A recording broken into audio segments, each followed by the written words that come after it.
Hey, welcome to the Hack and Grow Rich podcast. My name is Bart Baggett. I am your co-pilot on this journey into the mind of more wealth and more success. Now, the genius behind this podcast and the founder of the Amazon Mastery Course, author of Billion, is Cheyene. And in this episode, we're going to go deep into the concept of trust. We're going to take a look at psychopaths and narcissists, and we're going to have a sincere conversation about, can you really trust anyone in business or life? Shaahin, take it away. Yeah, thanks, Bart. Good to see you, bud. How you doing? It's been a great weekend, and this is my favorite part of the weekend, getting to chat with you and talk about interesting books and things we've read and concepts you just don't hear every day on the news. Yeah, that's true. And for those of you guys who may not know Bart or his work, Bart is an author and an inspirational coach, one of the most interesting guys in the room always. And I know that Bart has a book that has gotten a lot of buzz, especially lately. We've had a lot of people calling in and emailing and messaging us about it. Bart, what's the title of your book? My favorite book that kind of relates to this topic is called The Secrets of the Rich and Happy. Success Secrets of the Rich and Happy. My face is on the cover. And these days, since I don't really need the money, I just give it away. Like if you go to getbartsbook.com, like it's there. Get Bart's Books like free. And so I want you to have these tools that I know that you don't need, Shaahin, but the rest of us still need to be wealthier, to be happier, to be healthier, to be fitter. And those are my 400-page treatise on that topic. So Bart, before we start, can you give us one secret of the rich and happy, whatever you want to go with as far as what you feel right now is the most powerful one? Well, the thing that pops to mind, because I spent a lot of pages in that book talking about personality, is that if you can cultivate some personality traits of winners, like determination, high self-esteem, confidence, that will take you a long way through all the challenges you're going to have as an entrepreneur. And if you have those issues, like a fear of criticism or fear of rejection, and you don't handle that in some way, it just comes back and bites you over and over and over, not just in business, but in your relationships too. So yeah, if you never had a personality test or Myers-Briggs, like all those tests are really useful. And we'll be talking a little bit about that tonight, because we're going to talk about narcissists, we're going to talk about personalities. And some of the tools I've learned almost 30 years ago still serve me very well when I have to ask the question, do I want to get in business with this person? Do I want to write this guy a check? Do I trust this guy to rehab a house? Like, I ask these questions, and that's what we're going to talk about today. Yeah, it seems particularly in that industry, in real estate and contractors in particular, we always say, they must have come from the planet Zorthon or something, because they are all mutants. There's something about that business of real estate construction, particularly residential construction, where, you're going to stick your hand into something and you might get a snake that doesn't bite, or you might get a scorpion. You just don't know. Yeah, and it's interesting. I had a conversation with a contractor recently, because my neighbor was doing some work, and she said, "This guy's great. I mean, look at what he's doing." I said, "You know what? Referral's good." And we're going to talk about that. Like, if you have someone that trust them, that's like one mark in the right direction. And so he was telling me all this stuff to do, and I said, "Let me ask you a question. How many rentals do you own?" Fully expect him to say zero. And he goes, "Oh, I own 14 units in Memphis, and I own another 26 buildings in this." And all of a sudden I'm like, okay, now you have my attention. You actually are an owner, not just a contractor. And so that was the first step of like, okay, I might hire this guy, Shaahin. I might. I love that. And there are good ones. I have to say, I have found them, but they are few and far in between. But well, the same question I asked, I did this house in Texas during COVID, and my mom was like, "I just don't think you're going to make any money. It's the middle of COVID and it's going to be terrible. Oh, my friend Jack, he works at the school and he says no one will ever rent that house." And I said, "Mom," I said, how many houses does Jack own?" "I don't think he owns any." So he actually told me, he goes, "You're going to lose money in this house. No one will ever rent there." I said, "Jack, how many houses do you own?" He said, "Zero." I said, "Okay, thank you for your input, but I'm going to go ahead and just rehab this house." And by the way, that house went for double the rent in that part of the neighborhood. Great decision. It was fine. But the point is, you have to take your own counsel, and even your mother's fear and somebody's advice. If they're not doing what you're doing, don't listen to them. Yeah, authority. So you trust authority and experience over mostly other things. Yeah. Well, here's what I don't trust is my feeling. And this is interesting because I used to trust my feelings or my gut feelings. And I would say I'm a pretty good judge of character. But since I've been analyzing handwriting since I was 14, I realized that my feelings were never matched what showed up in the handwriting.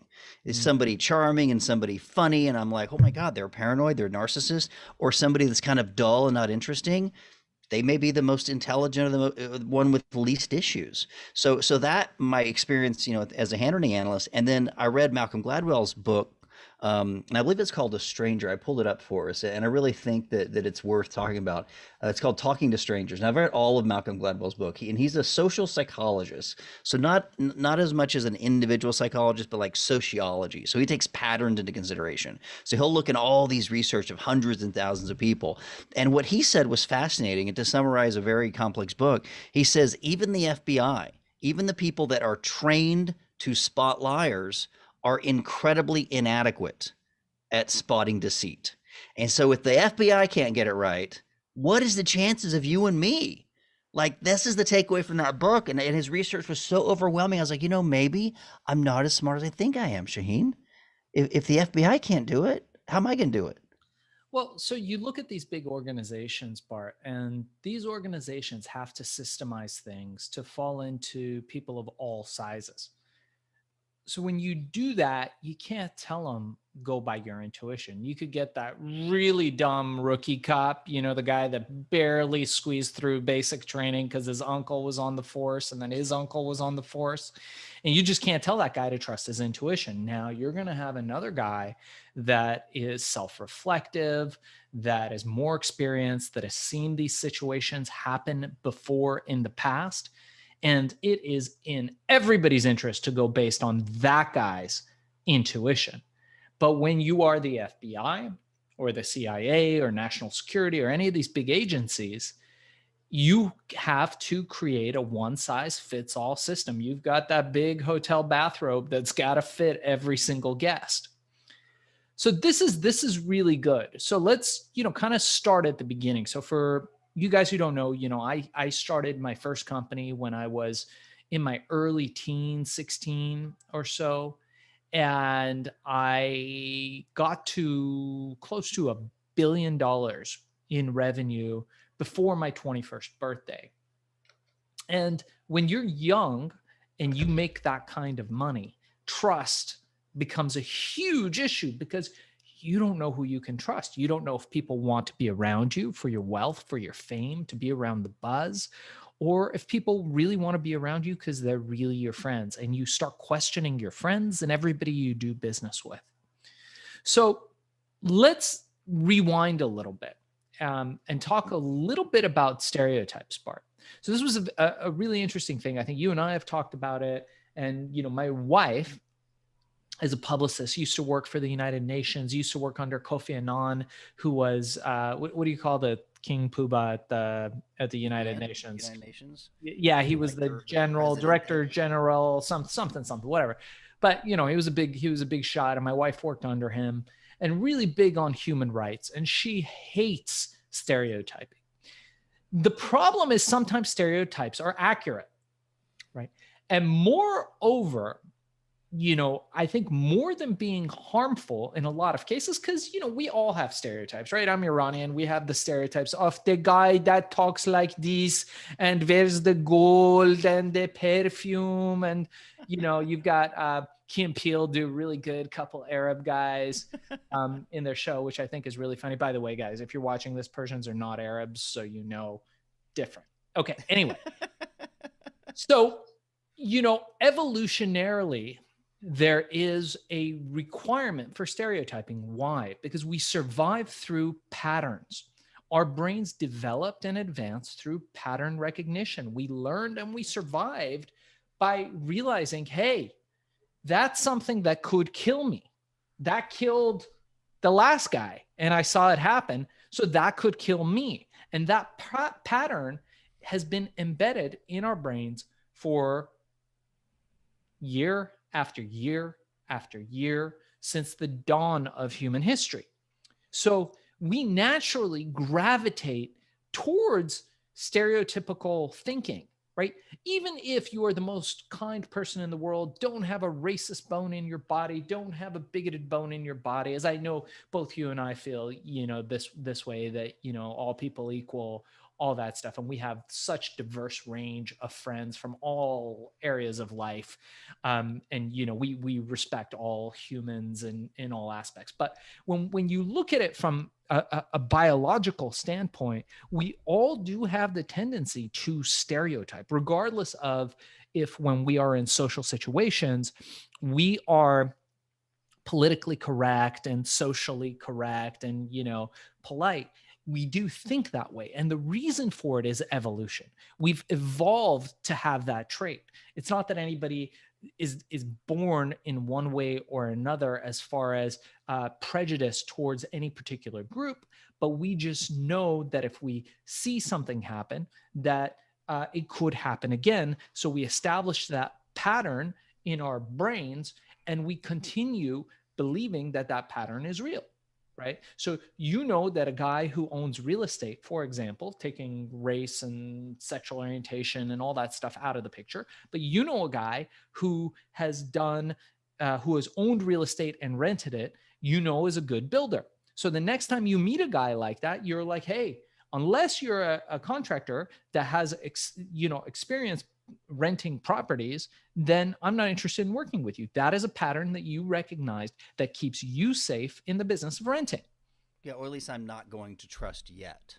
And I think that's the key factor is, do we not trust at first and wait for clues to begin the trust, or do you trust people unconditionally until you have clues that you don't?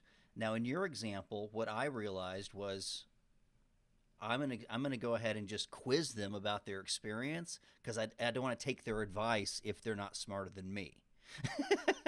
And if they haven't done more than me, then I'm not going to take their advice, right? So that is the key as far as like when you're making a buying decision. I want to do a quote from Malcolm Gladwell in his book Talking to Strangers. He says, "You believe someone not because you have no doubts about them. Belief is not the absence of doubt. You believe someone because you don't have enough doubts about them." Which I love that quote, because he's like, basically we want to trust until like we get doubts and red flags. Now he may not be talking about a black cop and a white cop. Maybe he's not going in that direction. But it's interesting because he believes that like people are looking for reasons not to trust because of that. What you're talking about is this DNA saying we want to make sure that we're safe. Yeah. Okay. So belief plays a big part in it. And that's super cool. I love Malcolm Gladwell, by the way, his revisionist history. Have you ever heard that podcast?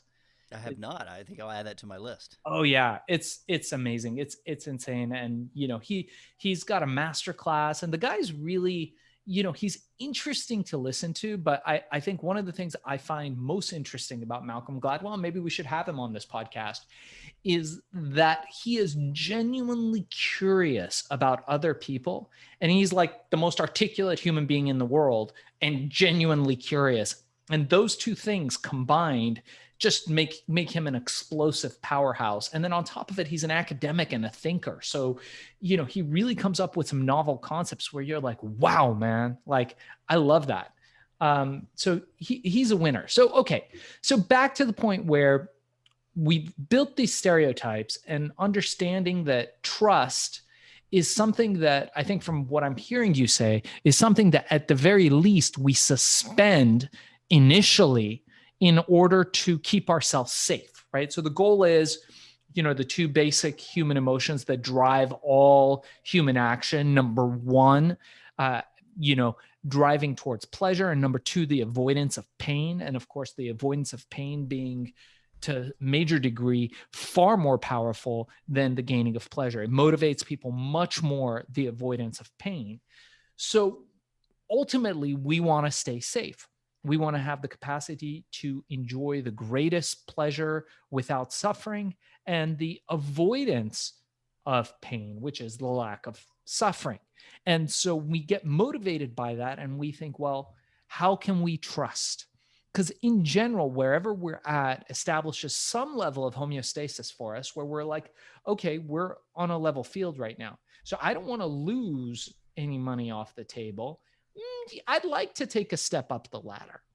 but I don't want to lose. I definitely don't want to lose anything. So now we are at the structure of trust, which is a really great place.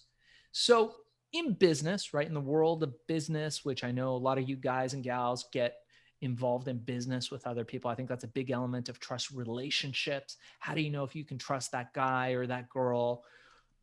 How do you do it, Bart? How do you establish that you can trust somebody? What a great question.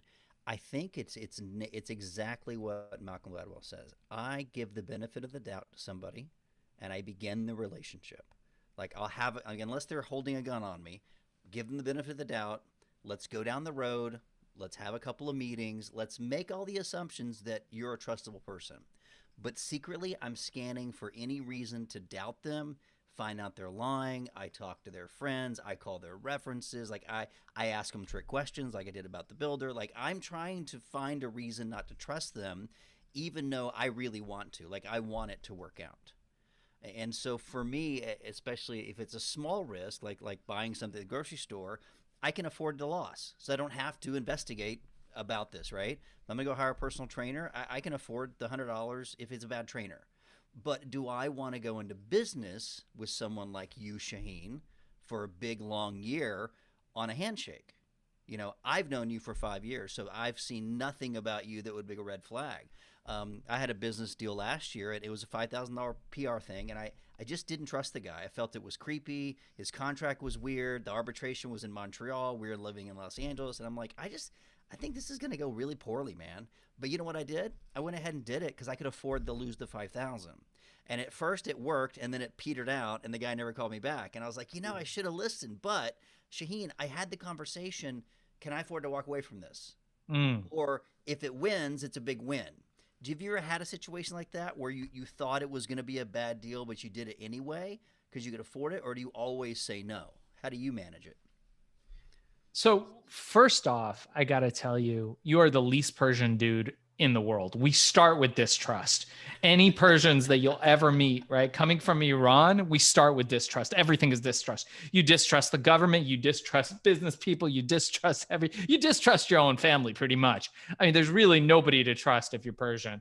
And the Persians in particular have a very active distrust of anything governmental, right? So one of the most common scams, the IRS scams, where they're calling the old Persian grannies, they're all petrified of, the guy calling up, being like, with a Indian accent or wherever, saying, hey, I'm Steve Jones, agent with the IRS. And, it's a big panic in Persian cultures. But okay. So how do I manage that, which I think was your question? Yeah. Yes. So I manage it with trust first and then evaluate my losses and then look for reasons to walk away. Yeah. So I think, unfortunately, just kind of from where I come from, I start with as either distrustful or neutral as I can be, which, I think just comes historically from, just having lots of deals that I've done. I mean, I've done thousands and thousands of deals, and some have been spectacular and some have been not so great. So if it comes through social proof, so one of the things that, I've always done and has always worked well for me is if somebody within my network vouches, it's very different than refers. You will often hear me refer someone with the caveat that I haven't worked with them, but I've heard this person does this thing or that thing. But there are a handful of people that I will actually vouch for, maybe a couple handful, that I will say, hey, I vouch for this person. That means anything happens with this person, you can come back to me. So I look for that same level of trust in my friends and my family. Except on my father's side of the family, his friends and family just seem to want to rip everybody off. So I don't quite understand how that works usually, but I kind of will do the opposite when it comes to my my father's side of the family. But other than that, generally speaking, what I will do is like you. I will look for somebody who will vouch for them within my group first, if it's a big deal. right? If somebody's willing to vouch for them, even outside of my group, I will say, hey, have you done business with this person? Would you vouch for them? And then I just shut up and I listen to what that person says. Do they stumble? Are they nervous? Is there some other issues? And we can go into, and we should in the second half of this, some tools that our viewers and listeners can use today to start detecting deception. And not only that, to building trust so that you're never lied to and that you're always moving forward using the best information that you have. And that's really key. So now, if nobody vouches for them, just because I don't know anybody who vouches for them, I go back to where I found them and where I was referred to them, right? And I will do, like you, the same kinds of online searches to look at these people. Now, here's something that you should know. Success leaves clues, and you and I have talked about this. If somebody is talking a big game, unless they worked for the CIA, and even then, you will find clues of their success, especially business people. If they have been in business of any kind, there will be LinkedIn page, there will be a page about something they've done, there will be publicity, there will be people who know them. You will be able to find information about them. Because success doesn't happen overnight, even though we'd like it to. There's a lot of those guys who look like they've gotten rich overnight, but it took them 20 years to get to that one day. So success leaves clues, I think, is very important. And then I do now follow my hunches most of the time, but not always. And if I am not following my hunch, I will take out insurance. And that insurance could be in a business deal that, okay, we're going to do this deal. You want to do business with me? I want to do business with you. But since we don't know each other very well, let's make payment due upon your successful completion of your work. I will put caveats like that. And even if they don't go along with it, it's a good test to see why they're not going along with it. So if a deal feels really bad, Bart, like if from the get-go there's struggle and friction, old school of thought, and this is something actually that our friend Stuart Wilde, the trick to money guy, taught me. Old school of thought is let's break through, let's, whatever it is, we'll smash the wall and get to the other side. But the new school of thought, and I think it works a lot better, is if you're just not flowing, to stop and pause and examine what that is and take that as a sign. You don't know what it is. I recommend not defining it, right? We're not psychic or psycho. Hopefully not psycho, but definitely not psychic. So we just sit back and not define it and allow the information to come out to define it itself. So what we're going to do is we're going to say, hey, I don't know either way, but I'm feeling a lot of pushback. This might not be the right deal. This might not be the right job for me. This might not be the right girl or guy for me. This might not be the right situation for me. Let me take a minute and just pause. What's the cost? What is the cost of taking a pause? Oftentimes nothing. And so many times what happens, one of my mentors taught me this, that pressure builds up inside us. And we want to release that pressure so we can feel good. But the pressure that's built in to make a deal happen, to do something, you've been pushing so hard, just push a little bit harder. Sometimes if you just wait, you will have a better outcome. I like the idea of pausing because usually one person's pushing the other one and they have an agenda. So if they're desperate and they're crisis ridden, if they're broke, they're going to be really pushing to close something. And that's a real red flag, opposed to both people going, hey, we don't need this to happen, but it'd be awesome if it happened. And then that becomes a much more pleasant engagement. I think the metaphor, and you referenced it a bit, of like dating is very similar here. As you go on the first or second date, if it's really, really difficult to get through dinner without insulting each other, like just walk away. Like it's too hard. Like you don't want to go out of your way to figure out, all these flaws of these individuals because it just may be you. But same thing, if you're having these milestones, not milestones, these, challenges even from the beginning, they're really going to come up. What I consider one of the hacks, Shaahin, is that no matter who you're dealing with, including your family members, once you sort of make a deal, hey, this is what I think we're going to do, put it in writing and compare and say, is this what we agreed on? This is a true story. I literally was buying a house from one of my family members, and about 3 weeks later, the price had changed. And I'm like, no, no, no, that's not what you said. And he's, oh, absolutely, I said that. And I thought, I can't get this in writing for my family. But guess what? He forgot. He forgot. And so now the deal's different. And you know what? Is it a trust issue? Is it a memory issue? Is it clarity? So I love to have the crystal clarity. And I will literally put a piece of paper and say, look, this is not legal. No one's going to sue anybody over this. But just let's make sense. I'm going to do this. You're going to do that. Let's just both sign it on today's date and see if we're on the same page. And Shaahin, every time I've done that, what happens is they look at the page and go, that's not what I meant. Clarity. Beautiful. If that's not what you meant, now's the time to clarify it. So I love that hack. Get a piece of paper, put it in writing, ask them to confirm it, and then at that point you'll find out whether they're trying to back out or they're trying to sell you this but only agree to this. Yeah. So what I'm hearing you say is that clarity is really important. And that's interesting because I think in one of the books that we were going to discuss tonight, it's this obscure book written by this guy who's this like weird occultist. I think he's since passed. His name was Chris Hayek. He wrote this book called The Psychopath's Bible. And it's this bizarre book with all this bizarre stuff. But I love reading books that kind of give you an insight into the way unconventional people think. And this guy wrote this book years ago and super interesting.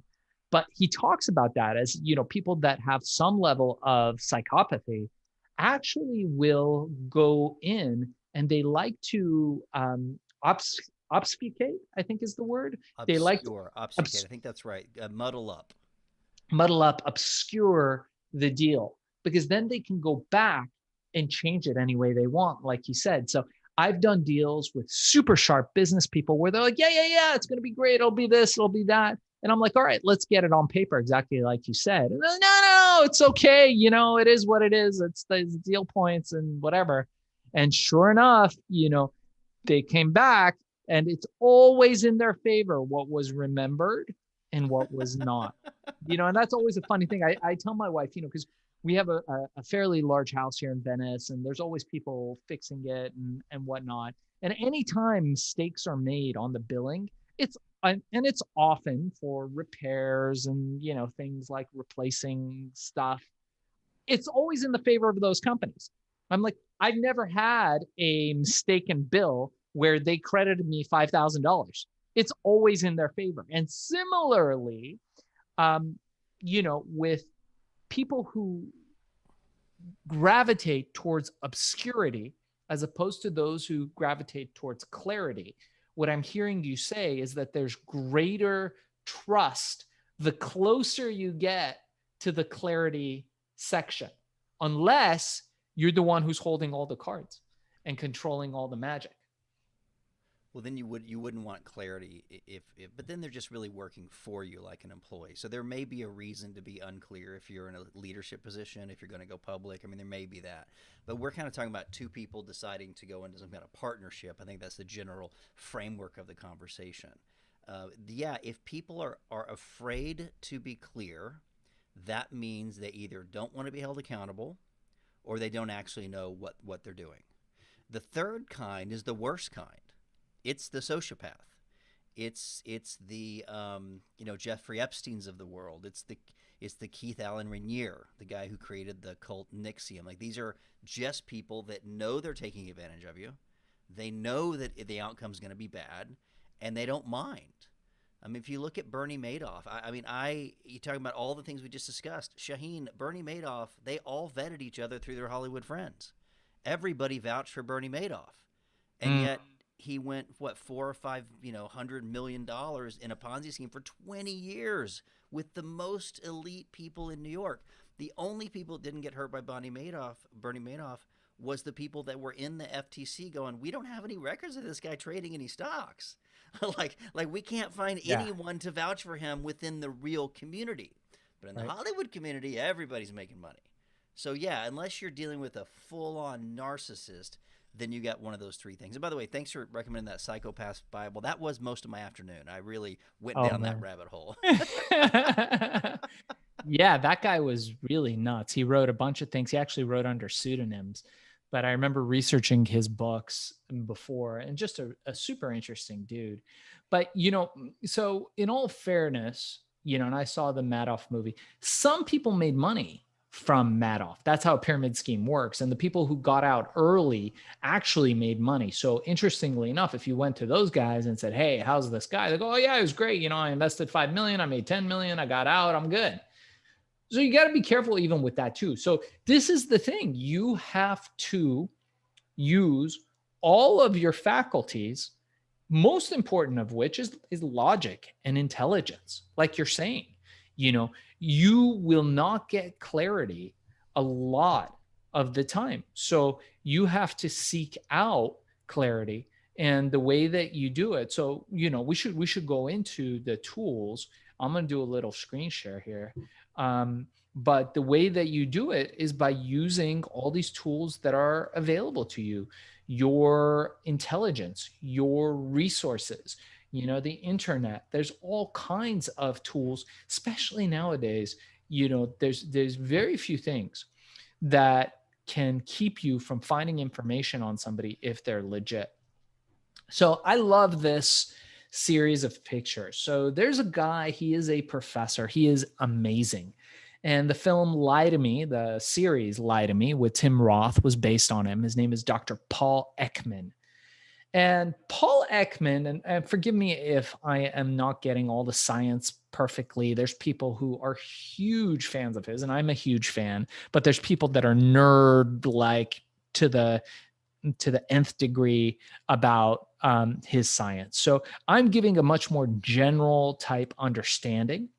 But one of the things, especially when we go back to face, but even on Zoom that you can see, is so Ekman researched and found out that we all have these little things called micro expressions. And they are broken down into 6 basic micro expressions. And I think he's added, yes, there is a 7th micro expression that I think he added fairly recently, and we can look at that too. But these are present in all people, regardless of culture, sexual orientation, race, religion. We all, if you speak or don't speak, have these 6 basic micro expressions. Now, what's the difference between a micro expression and a regular expression? Regular expression takes time, right? So this is one of the most pronounced ones. You know what this is, Bart? Oh, you're on mute, bud. That is, I'm confused or not interested. Contempt.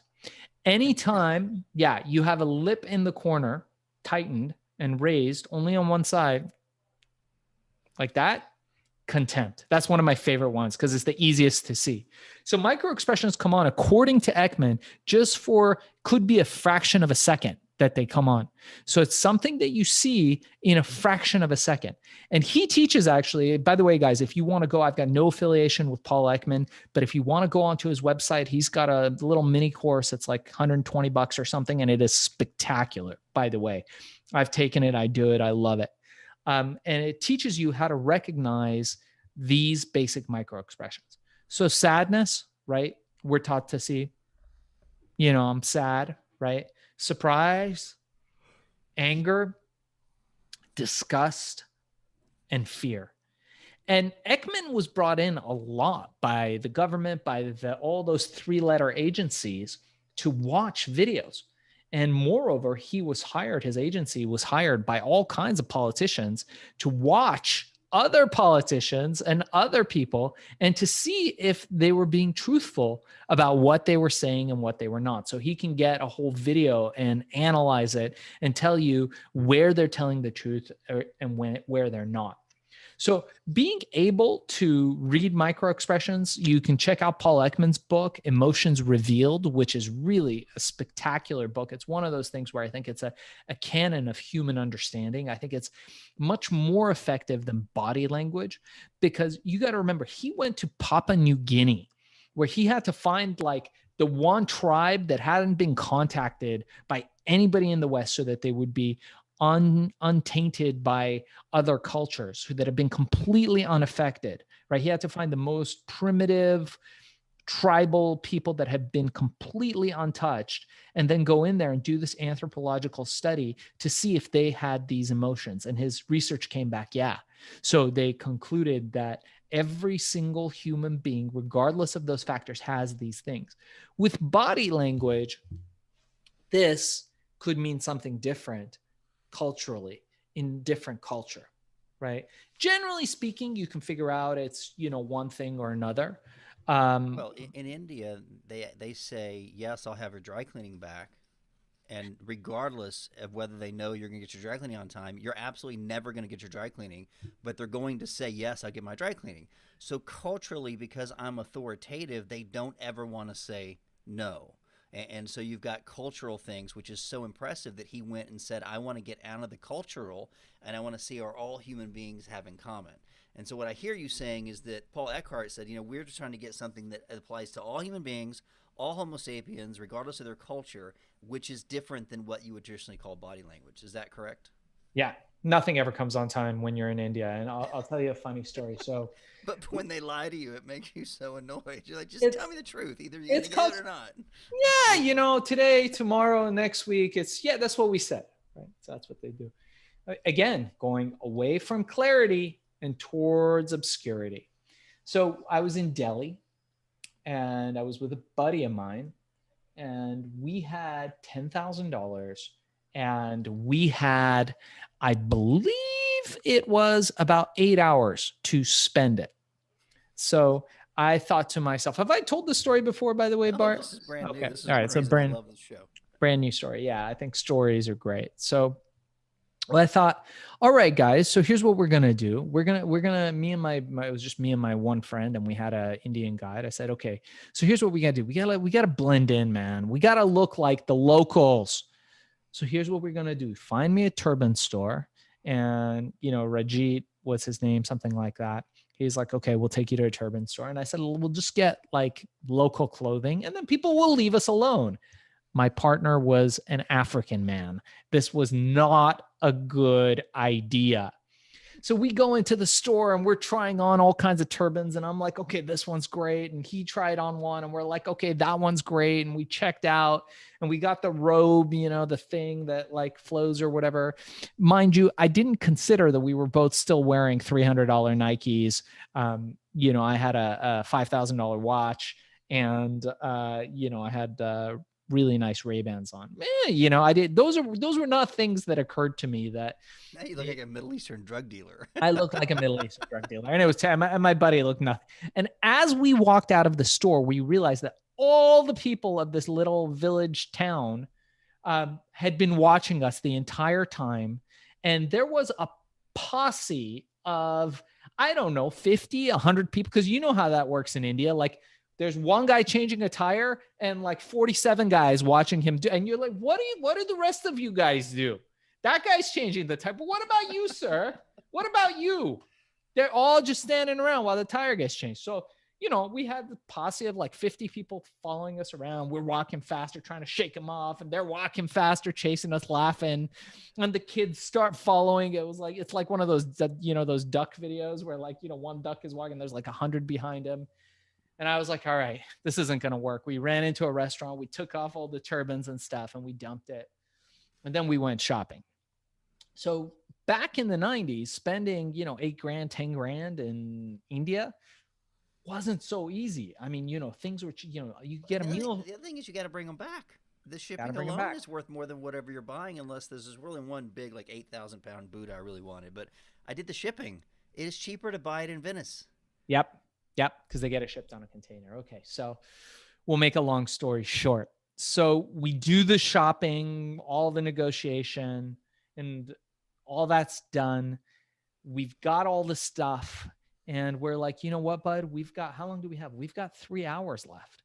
Let's go to the Oberoi. The Oberoi is the nicest hotel in the world. I mean, gorgeous, beautiful hotel. It's everything you imagine India to be. It's not the real India where you go in and you're like, you see poverty, you see all that. It's like what you see in the movies, right? You're expecting some lady to come out and be doing Kama Sutra and like people throwing spices and colors and the music and it's all that stuff like that you would see in a movie about India. So we're like, let's go to the Oberoi, the most expensive place, right? Dinner is like, I think in those days was like $40 a person, which was like insanely high. But we're like, you know what? We did it. We bought all this inventory because, by the way, I had a ton of franchise ecstasy stores in those days. And we had a big flagship store on Melrose. And we thought, hey, we're going to fill them with inventory. So we had about 10 big trash bags full of inventory and a few big chests. And so we leave this stuff in the holding area of the Oberoi, which is great. They had all of these guys in the big hats and whatever come and take it and put it there and sit down and watch it and give them a 20. And we ate and we drank and we ate and they had a show and there was music and it was beautiful. It was like after a day of being out, it was like fantastic. So we're like, all right, great. And we look at the clock and oh my God, we've got 47 minutes to get to the airport. Like 3 hours went like that. So we go outside to the, limo that's there, all our stuff is loaded in it. And the guy's doing that thing like, and I'm like, dude, can you get us to the airport? And he's like, no, sir, I cannot. So I'm like, all right. So here's what we're going to do. So we found another guy in the street. I handed him $100 bill. Now, mind you, this is a month's salary for this guy, maybe more. I handed him $100 bill and I said, come get us. Right? Because they also don't like picking you up. They like to make it hard. It's a whole racket on how you get a taxi when you're in certain parts of India. So I gave the guy $100 bill. I said, come get us. The dude rushed over, grabbed all our stuff. Now we've got these 10 trash bags tied to the top of a city cab.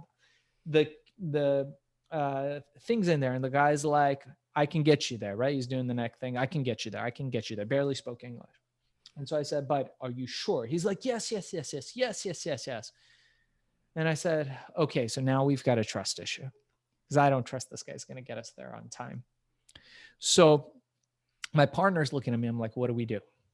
So I take out another $100 bill, right? Now, mind you, this is like maybe 2 months, maybe more of this guy's salary. Cut it in half. I see him having a mini panic attack. I see balls of sweat falling from his head in this air-conditioned public taxi.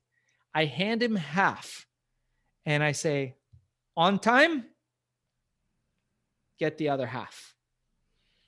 He says, yes, sir. Yes, sir. Now I believe him. Now we have that trust because I know that he is going to do what's in his own best interest. Bart, I swear to you, I have never seen a human being drive so much on the sidewalk. This man, I mean, he lost 3 hubcaps trying to get us there. I mean, they were flying. He was going off curbs. I think 3 times we hit air over those speed bumps. I think 2 cops saw us and tried to chase us down, but they could not get to this guy. And we get to the airport and we have 17 minutes to spare.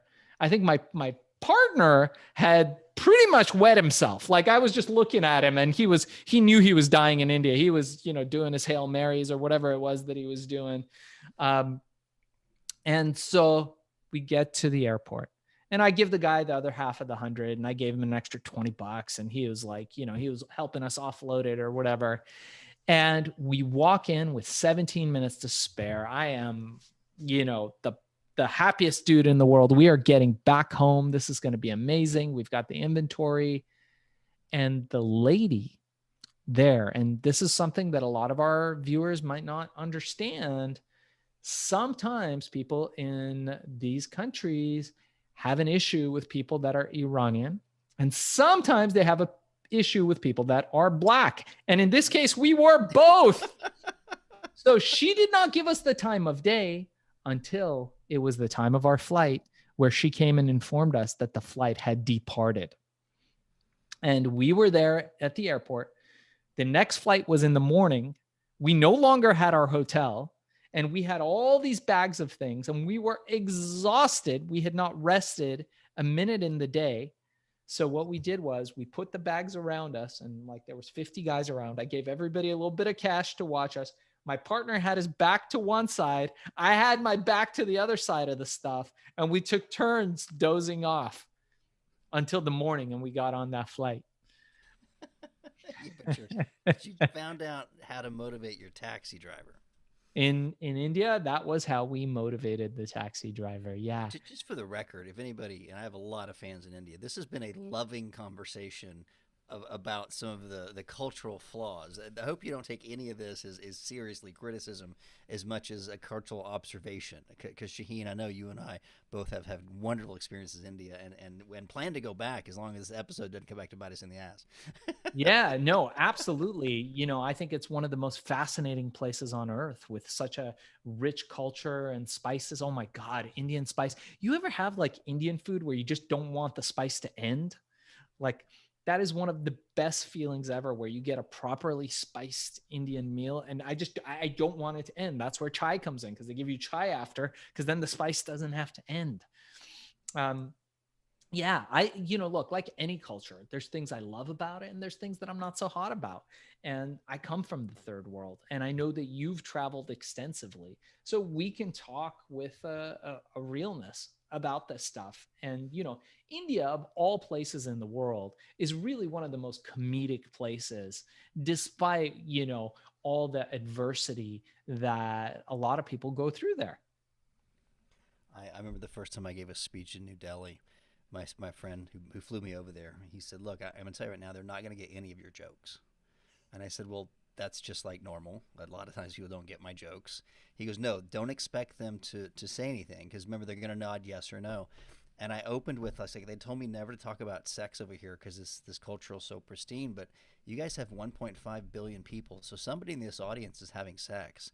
And they busted up laughing, Shaheen. Like, it crushed it. And then the rest of the speech, they didn't laugh at one joke. They didn't get one reference. I got one good punchline out of my lecture in 1994.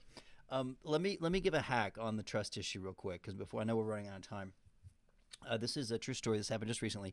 As some of your viewers know, I'm a professional handwriting expert. They bring me into court. I'm respected as a court qualified handwriting expert. And so I have this client that hires me all the time because he represents car companies. And what happens is somebody buys a car and then something goes wrong with it. And they're like, "Hey, you sold me a bad car." And they're like, "Yeah, we sold you the car you wanted, and here's your signature." And so there's this guy who had like 17 signatures on all these contracts, Shaheen. Clearly it's the same guy, but obviously they need a handwriting expert to come to court. And in his signature, maybe his name was Joey or something, he had an O in it, was something called a lying loop. And a lying loop is a fundamental, basic little primary trait that I wrote in my first book when I was 22 that says, look, if you see this person has a fear of being authentic. They have a fear of telling the truth. And for some reason, they just don't feel safe always being transparent. So you just can't trust these people off the bat. I've only been wrong once in 30 years on this trait. So I got to tell you, as far as all the traits, it's 99.9% correct. So if you see that, it's going to be an issue. I'll even share my screen, and then for those of you listening, I'll describe it pretty detailed. But I literally Googled lying loops Bart Baggett, just so you know how easy it is to find what I'm talking about. And this is all my products that popped up. Like, here's my Grapho deck card, the lying loops, the little book that I wrote. It has prevarication. That's the word for lying. So if you see these double loops, that is secretive to others, secretive to selves, and they have a fear of being honest. And so while we're definitely not going to go down the whole rabbit hole of like handwriting analysis, if I see that in people, the red flag goes up and said, look, there's a lot of evidence that I can't trust them. So the funny thing was, not only was that helped my attorney, I said, look, not only did write this, but he's a liar anyway. So he's going to lie in court, and he's going to trip himself up. And so I thought it was double, a little forensic, a little psychology, and it helped the car dealership out. Yeah, this is pretty good. I mean, we can talk about, I think, probably one more fundamental principle. And I really believe this, especially as I'm getting older, right? I'm 46 now as we're shooting this. And, despite my general nature to not trust people, Bart, I think in general, people want good. There are psychopaths and there are cheaters and people who do those kinds of things. But in general, most people are good. And I really believe that. And, I've been disproven a few times, but most of the time, regardless of where I'm at, I'm always impressed with people's kindness, generosity, and honesty. And in most cases, unless people are undergoing trauma in that moment, unless people are undergoing some kind of traumatic life event or there's something happening to them that is impairing their better judgment, it makes sense evolutionarily and also from the standpoint of game theory being everybody will do what's in their own best interest, that people will generally not cheat, steal, and lie. It does happen. And I think there's also something to that where you can hold it down with your own energy. Right. So this is one thing we often talk about martial arts, and that, now I'm really into Brazilian Jiu-Jitsu. Before I was into Muay Thai and Jeet Kune Do. I studied in Marina del Rey with this guy named Dan Inosanto, who was one of Bruce Lee's prodigies and his partner and the guy who's carrying on his legacy. And one of the things that we always talk about in martial arts is situational awareness, but also how you carry yourself in a situation.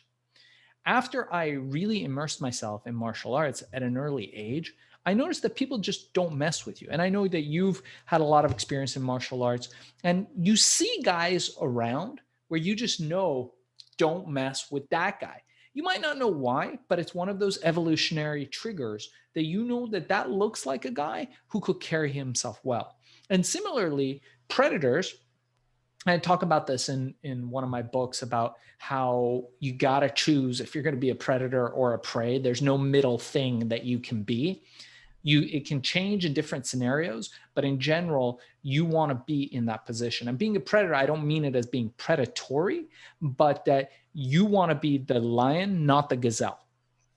And when you have that mindset of being the lion, not the gazelle, with that energy, and I use that word, I know it's woo woo and whatever, but I think most viewers will understand what I'm talking about. If you can project that vibe, that energy of don't mess with me in the physical sense, projecting that, people will not mess with you. The guy will come around the corner, hoping to rob somebody, and he'll look at you and go, maybe I'll find a granny. Right. Or in a business dealing, it's the same thing. When you're in a business dealing and you project that air of I am together, I am in control of the situation, I know what's going on, but I am open and fair, people generally speaking will not mess with you. Now, if you come from a place of weakness, then it's a different story. Then you may attract to yourself all those people that are predatory, all those psychopaths. So the way you get around it is with the hacks that Bart showed you and that I've explained during this episode, is that you want to make sure that you have clarity. You want to make sure that you use all of the resources available to you.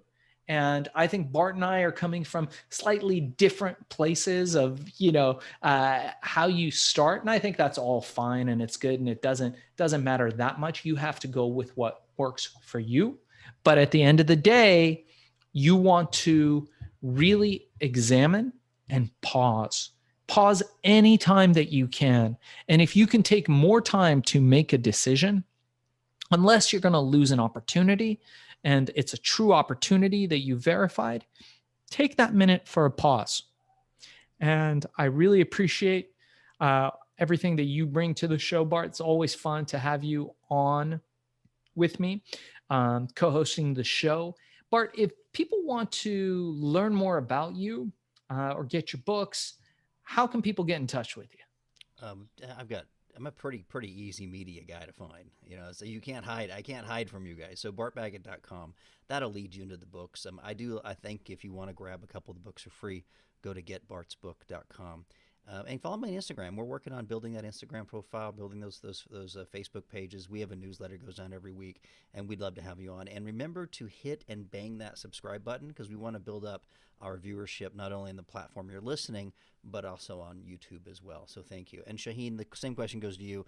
I know that you've got this Amazon course that all my friends are raging about, and it's called Amazon Mastery. What's an easy way to get a look about if that's something they want to do? Yeah, all about trust, you guys. So if you want to turn that trust into influence and turn that influence into sales, that's what we teach all the time: how to create predictable, recurring revenue systems that never fail by selling on Amazon. Guys and gals, you know that Amazon has seen a huge wave of sales and it is continuing to grow. Everybody around you, your neighbors, your friends are getting everything on Amazon.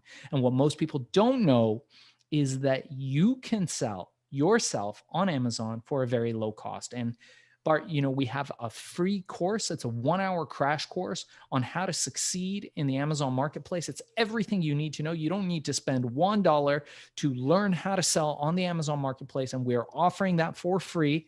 Go to ShaahinSheyene.com. We will have the website in the show notes, or FBAsellercourse.com. Reach out to me through ShaahinSheyene.com on the contact list. I do respond to every email directly. Sometimes it takes a few minutes for me to get back to you, or a few days, I should say, to get back to you, but I do get back to everybody. No call, no email left unanswered. And we look forward to you. Please remember, chase excellence every day and live your best life. Everybody have a great week, and thanks for listening.